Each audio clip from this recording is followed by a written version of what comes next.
नमस्कार। बहुत स्वागत है आप सभी दर्शकों का कुंभ राशि के लिए शनि मार्गी के इस वीडियो में। कर्म फलदाता न्याय के देवता शनिदेव 15 नवंबर 2024 को अपनी मूल त्रिकोण राशि कुंभ राशि में मार्गी होने जा रहे हैं और 29 मार्च 2025 तक कुंभ राशि में ही रहेंगे। उसके बाद देवगुरु की राशि मीन राशि में गोचर कर जाएंगे। शनिदेव 30 जून को कुंभ राशि में वक्री हुए थे और अब 15 नवंबर को वक्री से मार्गी होने जा रहे हैं। वक्री अवस्था में किसी भी ग्रह की चाल धीमी हो जाती है और मार्गी होने का अर्थ है अपनी सामान्य गति से गतिमान होना। शनि के मार्गी होने का कुंभ राशि के जातकों के जीवन पर क्या प्रभाव पड़ेगा, इसी का विश्लेषण करेंगे इस वीडियो में। साथ ही इस बात पर भी चर्चा करेंगे कि पिछले 4.5 माह से आपको जीवन में किस किस तरह की बाधाओं का सामना करना पड़ा, क्या क्या कष्ट झेलने पड़े और क्या क्या परेशानियां आई होंगी आपके जीवन में, और अब शनि के मार्गी होने का क्या क्या सुखद बदलाव आपको देखने को मिलेगा अपने जीवन में। ये विश्लेषण आपकी चंद्र राशि के आधार पर किया जा रहा है और वीडियो के अंत में मैं आपको शनिदेव के उपाय भी बताऊंगा। उपाय अवश्य कीजिएगा, विशेष लाभ मिलेगा। तो ये है कुंभ राशि के जातकों की कुंडली।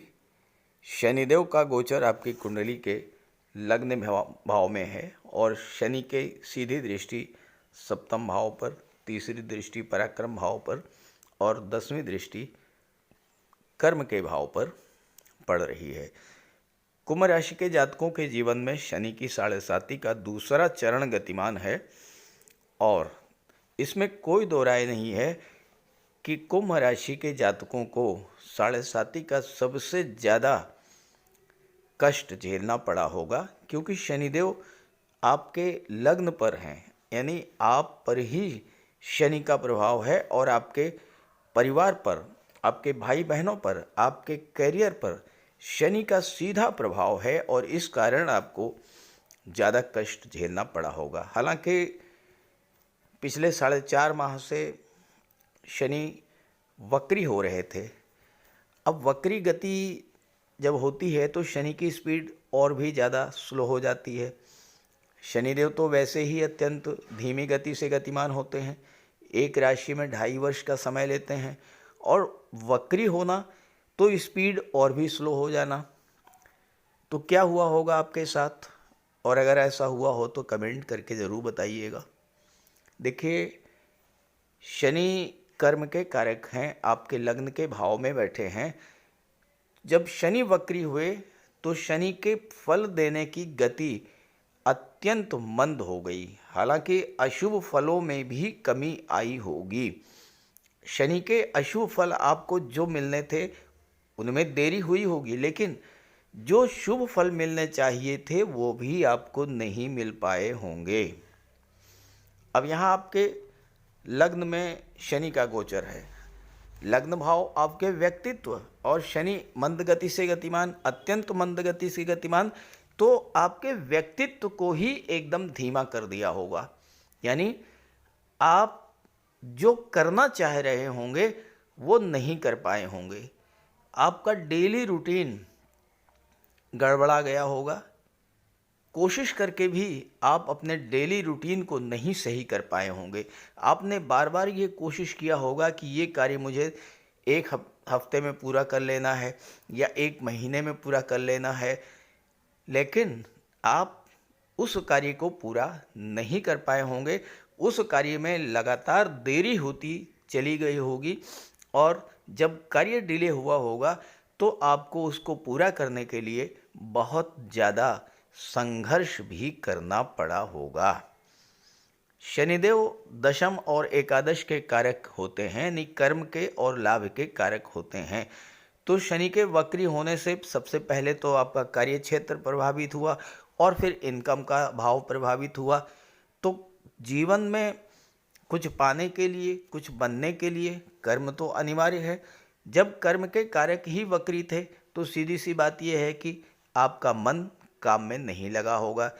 शरीर में आलस्य और थकान बढ़ गया होगा, क्योंकि तीसरे भाव पर भी शनि की दृष्टि थी। तीसरा भाव आपके पराक्रम पुरुषार्थ का होता है, तो आपकी परिश्रम करने की क्षमता में कमी आई होगी। पहले तो कोई काम शुरू करने का मन ही नहीं हुआ होगा, और अगर आपने कोई काम शुरू भी किया होगा आधे अधूरे मन से, वो कार्य पूरा नहीं हुआ होगा। कार्य क्षेत्र में तरह तरह की विघ्न बाधाएं भी आई होंगी। अब तीसरे भाव पर शनि की दृष्टि थी। तीसरा भाव यात्राओं का होता है, तो आपको बिला वजह की यात्राएं करनी पड़ी होंगी, और ऐसी यात्राएं जो कि विशेष कष्ट कर रही होंगी। भाई बहनों से आपने अपने संबंध सुधारने का प्रयास किया होगा, लेकिन अपेक्षित परिणाम नहीं मिला होगा। और जो लोग ऑनलाइन प्लेटफॉर्म से जुड़े हुए थे, चूँकि तीसरा भाव संचार माध्यमों का भी होता है, तो उनको भी जो लाभ मिलना चाहिए था वो नहीं मिल पाया होगा।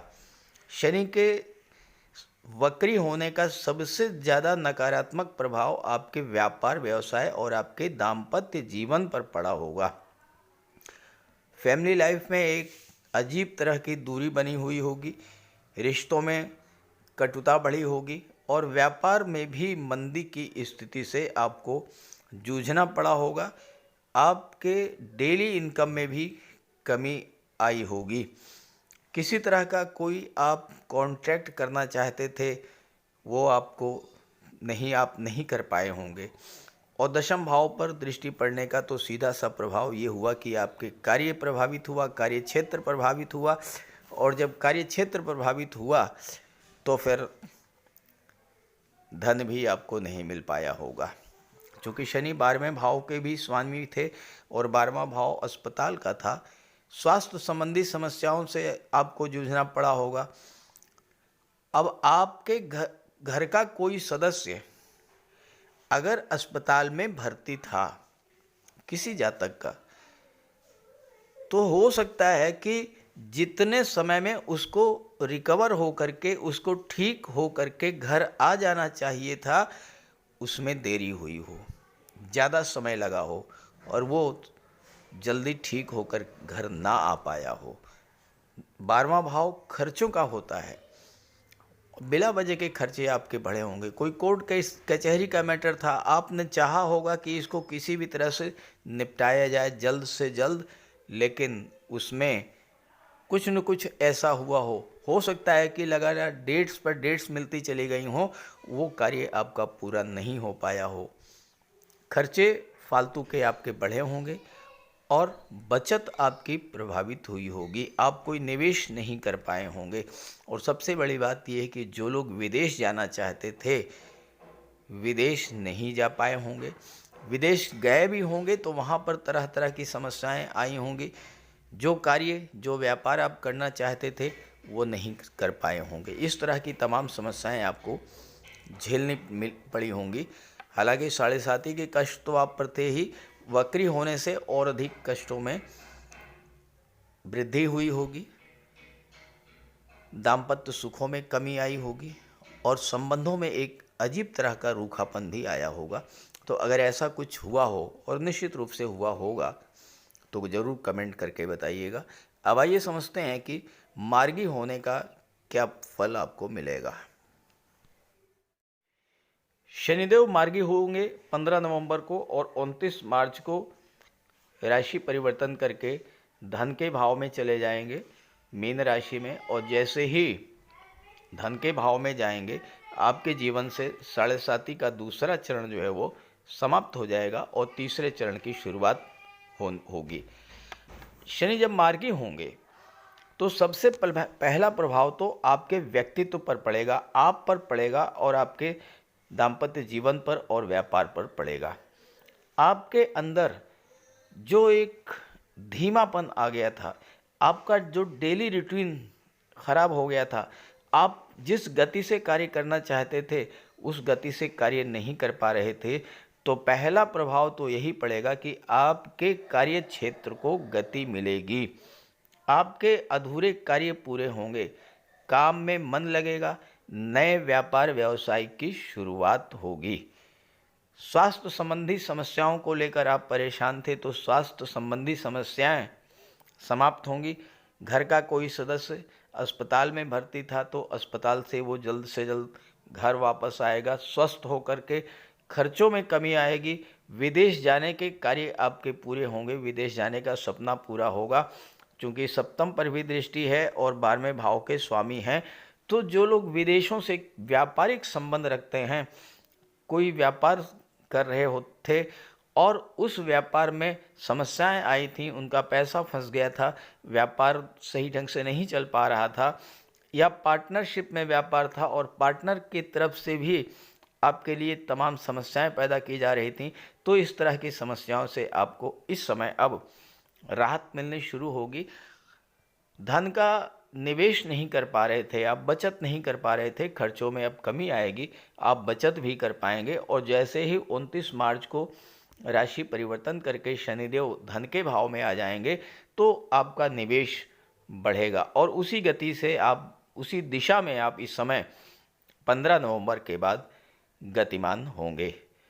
पैसे की समस्या थी, आर्थिक संकट था, वो दूर होगा, धन आना शुरू होगा, आपका रुका हुआ पैसा मिलेगा, आय के नए नए स्रोत शुरू होंगे, एक्स्ट्रा सोर्स ऑफ इनकम बढ़ेंगे और अचानक से भी धन प्राप्ति का योग बनेगा।